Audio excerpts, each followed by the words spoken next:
जय श्री कृष्ण। चौथा अध्याय महर्षि व्यास का असंतोष। व्यास जी कहते हैं, उस दीर्घकालीन सत्र में सम्मिलित होने मुनियों में विधा वयोवृद्ध कुलपति ऋग्वेदी शौनक जी ने सूत जी की पूर्वोक्त बात सुनकर उनकी प्रशंसा की और कहा। शौनक जी बोले, सूत जी, आप वक्ताओं में श्रेष्ठ हैं तथा बड़े भाग्यशाली हैं। जो कथा भगवान श्री सुखदेव जी ने कही थी, वही भगवान की पुण्यमयी कथा कृपा करके आप हमें सुनाइए। वह कथा किस युग में, किस स्थान पर और किस कारण से हुई थी? मुनिवर, श्री कृष्ण द्वैपायन ने किसकी प्रेरणा से इस परमहंसों की संहिता का निर्माण किया था? उनके पुत्र सुखदेव जी बड़े योगी, समदर्शी, भेदभाव रहित, संसार निद्रा से जगे एवं निरंतर एकमात्र पर ही स्थित रहते हैं। वे छिपे रहने के कारण मूढ़ से प्रतीत होते हैं। व्यास जी जब संन्यास के लिए वन की ओर जाते हुए अपने पुत्र का पीछा कर रहे थे, उस समय जल में स्नान करने वाली स्त्रियों ने नंगे सुखदेव को देखकर तो वस्त्र धारण नहीं किया, परंतु वस्त्र पहने हुए व्यास जी को देखकर लज्जा से कपड़े पहन लिए थे। इस आश्चर्य को देखकर जब व्यास जी ने उन स्त्रियों से इसका कारण पूछा, तब उन्होंने उत्तर दिया कि आपकी दृष्टि में तो अभी स्त्री पुरुष का भेद बना हुआ है, परंतु आपके पुत्र की शुद्ध दृष्टि में यह भेद नहीं है। कुरुजांगल देश में पहुंचकर हस्तिनापुर में वे पागल, गूंगे तथा जड़ के समान विचरते होंगे। नगर वासियों ने उन्हें कैसे पहचाना? पांडव नंदन राजर्षि परीक्षित का इन मौनी सुखदेव जी के साथ संवाद कैसे हुआ, जिसमें यह भागवत संहिता कही गई? महाभाग, श्री सुखदेव जी तो गृहस्थों के घरों को तीर्थ स्वरूप बना देने के लिए उतनी ही देर उनके दरवाजे पर रहते हैं जितनी देर में एक गाय दूही जाती है। सूत जी, हमने सुना है कि अभिमन्यु नंदन परीक्षित भगवान के बड़े प्रेमी भक्त थे। उनके अत्यंत आश्चर्यमय जन्म और कर्मों का भी वर्णन कीजिए। वे तो पांडव वंश के गौरव बढ़ाने वाले सम्राट थे। वे भला किस कारण से साम्राज्य लक्ष्मी का परित्याग करके गंगा तट पर मृत्यु पर्यंत अनशन का व्रत लेकर बैठे थे? शत्रुगण अपने भले के लिए बहुत सा धन लाकर उनके चरण रखने की चौकी को नमस्कार करते थे। वे एक वीर युवक थे। उन्होंने उस दुस्त्यज लक्ष्मी को अपने प्राणों के साथ भला क्यों त्याग देने की इच्छा की? जिन लोगों का जीवन भगवान के आश्रित है, वे तो संसार के परम कल्याण, अभ्युदय और समृद्धि के लिए ही जीवन धारण करते हैं। उसमें उनका अपना कोई स्वार्थ नहीं होता। उनका शरीर तो दूसरों के हित के लिए था। उन्होंने विरक्त होकर उसका परित्याग क्यों किया? वेदवाणी को छोड़कर अन्य समस्त शास्त्रों के आप पारदर्शी विद्वान हैं सूत जी, इसीलिए इस समय जो कुछ हमने आपसे पूछा है वह सब कृपा करके हमें कहिए। सूत जी ने कहा, इस वर्तमान चतुर्युगी के तीसरे युग द्वापर में महर्षि पराशर के द्वारा वसु कन्या सत्यवती के गर्भ से भगवान के कालावतार योगीराज व्यास जी का जन्म हुआ।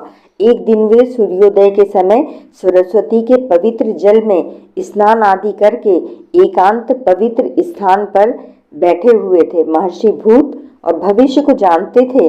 उनकी दृष्टि अचूक थी। उन्होंने देखा कि जिसको लोग जान नहीं पाते, ऐसे समय के फेर से प्रत्येक युग में धर्म संकरता और उसके प्रभाव से भौतिक वस्तुओं की भी शक्ति का ह्रास होता रहता है। संसार के लोग श्रद्धाहीन और शक्ति रहित हो जाते हैं। उनकी बुद्धि कर्तव्य का ठीक ठीक निर्णय नहीं कर पाती और आयु भी कम हो जाती है।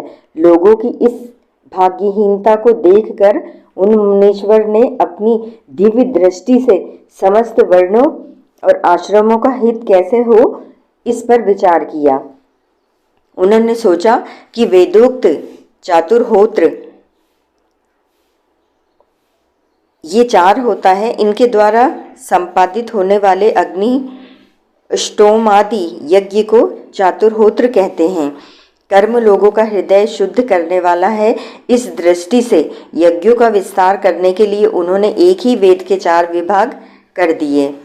व्यास जी के द्वारा ऋक, यजु, साम और अथर्व इन 4 वेदों का उद्धार पृथक्करण हुआ।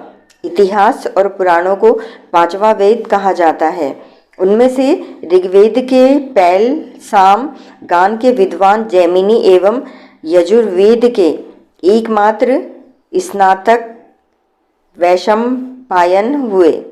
अथर्ववेद में प्रवीण हुए दरुण नंदन सुमंतु मुनि इतिहास और पुराणों के स्नातक मेरे पिता रोमहर्षण थे। इन पूर्वोक्त ऋषियों ने अपनी अपनी शाखाओं को और भी अनेक भागों में विभक्त कर दिया। इस प्रकार शिष्य, प्रशिष्य और उनके शिष्यों द्वारा वेदों की बहुत सी शाखाएं बन गईं। कम समझ वाले पुरुषों पर कृपा करके भगवान वेदव्यास ने इसीलिए ऐसा विभाग कर दिया कि जिन लोगों को स्मरण शक्ति नहीं है या कम है वे भी वेदों को धारण कर सकते हैं। स्त्री, शूद्र और पतित द्विजाति तीनों ही वेद श्रवण के अधिकारी नहीं हैं। इसीलिए वे कल्याणकारी शास्त्रोक्त कर्मों के आचरण में भूल कर बैठते हैं। अब इसके द्वारा उनका भी कल्याण हो जाए, यह सोचकर महामुनि व्यास जी ने बड़ी कृपा करके महाभारत इतिहास की रचना की। शौनकादि ऋषियों, यद्यपि व्यास जी इस प्रकार अपनी पूरी शक्ति से सदा सर्वदा प्राणियों के कल्याण में ही लगे रहे, तथापि उनके हृदय को संतोष नहीं हुआ। उनका मन कुछ खिन्न सा हो गया। सरस्वती नदी के पवित्र तट पर एकांत में बैठकर धर्मवेत्ता व्यास जी मन ही मन विचार करते हुए इस प्रकार कहने लगे। मैंने निष्कपट भाव से ब्रह्मचर्य आदि व्रतों का पालन करते हुए वेद, गुरुजन और अग्नियों का सम्मान किया है और उनकी आज्ञा का पालन किया है। महाभारत की रचना के बहाने मैंने वेद के अर्थ को खोल दिया है, जिससे स्त्री, शूद्र आदि भी अपने अपने धर्म कर्म का ज्ञान प्राप्त कर लेते हैं। यद्यपि मैं ब्रह्म तेज से संपन्न एवं समर्थ हूँ, तथापि मेरा हृदय कुछ अपूर्ण काम सा जान पड़ता है। अवश्य ही अब तक मैंने भगवान को प्राप्त करने वाले धर्मों का प्रायः निरूपण नहीं किया है। वे ही धर्म परमहंसों को प्रिय है और वे ही भगवान को भी प्रिय है। हो न हो मेरी अपूर्णता का यही कारण है। श्री कृष्ण द्वैपायन व्यास इस प्रकार अपने को अपूर्ण सा मानकर जब खिन्न हो रहे थे, उसी समय पूर्वोक्त आश्रम पर देवर्षि नारद जी आ पहुँचे। उन्हें आया देख व्यास जी तुरंत खड़े हो गए। उन्होंने देवताओं के द्वारा सम्मानित देवर्षि नारद की विधि पूर्वक पूजा की। हरि ओम तत्सत।